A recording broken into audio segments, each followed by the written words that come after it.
On April 20th, 2010, the Deepwater Horizon disaster changed the lives of millions living near the Gulf of Mexico, as well as the scientists who responded to the crisis. These are some of their stories, intimate portraits of research, innovation, discovery. Welcome, I'm Jim McNamee, editor of Dispatches from the Gulf, a series of documentaries, short videos, and podcasts. If you're interested in deep ocean critters like sharks, and who isn't, stay tuned as we spend a few minutes with Dr. Dean Grubbs, Associate Director of Research at the Florida State University Coastal and Marine Laboratory. I'm originally from the Gulf Coast of Florida, and so I grew up fishing and hunting. When I was about 7 years old, I actually caught a small Atlantic sharp-nosed shark, and I told my parents at that age I was going to be a marine biologist, and of course they told me, okay, that's great. They didn't believe me. But I went through stages, where I wanted to be a pro football player and a rock star and all these other things, but eventually I came back to being a marine biologist. That's the career path I chose. On April 20th, 2010, the Deepwater Horizon drilling rig, located in the Gulf of Mexico, about 41 miles off the coast of Louisiana, exploded. It started as a fiery accident that led to the evacuation of 115 workers and the search for 11 others who were never found. But when the Deepwater Horizon rig collapsed into the Gulf on April 22nd, it ruptured a pipe, allowing oil to begin flowing into the Gulf. Dr. Grubbs remembers when he first heard about the disaster. When I heard about the oil spill, my immediate thought, just knowing about the currents of the region and the biodiversity and the tremendous biomass of organisms in the northeastern Gulf, my immediate response was this is going to be disastrous because that oil is going to come straight into the seagrass bed and it's going to wreck everything. My immediate concern is I knew that we didn't have any baseline data for the large fishes in that area. Since the oil spill, Dean Grubbs and his team of oceanographers have taken numerous research cruises. Their goal is to gather detailed information about how the oil affected marine life in the Gulf. The work is hard, the hours long, and the conditions are often dangerous. Our day out on a research vessel is hard to divide it into days because we don't ever stop. We work 24 hours a day.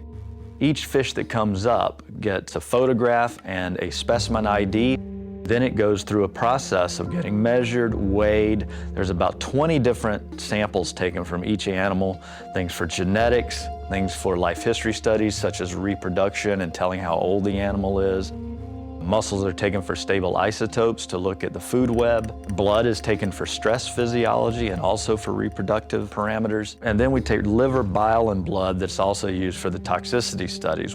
So basically, it's a big, long process to take all of those animals from capture to collecting all of the samples.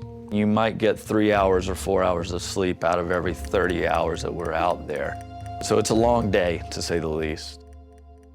In the end, the research team's findings were cautiously optimistic. As far as I can tell, we can definitely be eating the fish that are in the Gulf. Most of the fishes are pretty robust and they're able to recuperate from a lot of insults. And so even things like toxins associated with the oil spill, there may have been a toxicity issue following the oil spill. These animals have managed to metabolize these toxins and get them out of their systems. But overall, I think the Gulf has proven to be a fairly robust system that could handle an insult. There's still definitely issues in areas like in the coastal zone and the salt marshes and things like that, and we still need to monitor some of the deeper, really deep sea areas. But overall, I think the Gulf seems to have recovered from this fairly well.